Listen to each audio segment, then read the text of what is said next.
বিজেপির পঞ্চম মণ্ডল কমিটি নিয়ে সাংগঠনিক কর্মসূচি মালডাঙ্গায় শুভ সন্ধ্যা লজে। পূর্ব বর্ধমান জেলার মন্তেশ্বর ব্লকের বাঘাসন পঞ্চায়েতের অন্তর্গত মালডাঙ্গায় শুভ সন্ধ্যা লজের আজ সকাল 10টা থেকে 2টো পর্যন্ত পঞ্চম মণ্ডল কমিটি নিয়ে বিজেপির সাংগঠনিক কর্মসূচি হয়।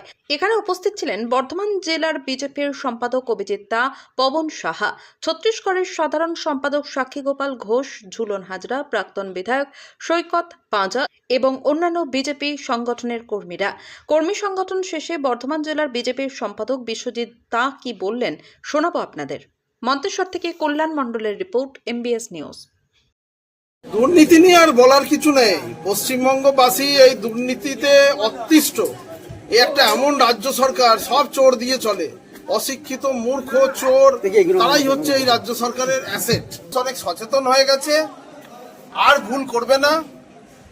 আর ভুল মানুষ করেনি, এরা লুট করেছিল, ভোট লুট করেছিল।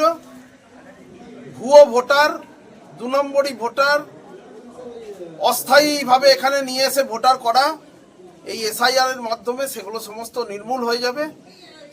এবং বিজেপি শেষ পর্যন্ত যে লড়াইয়ের মাধ্যমে এখানে ন্যায় প্রতিষ্ঠা করবে, সেই ব্যাপারে আমরা একদম একনিষ্ঠভাবে আমরা লেগে রয়েছি।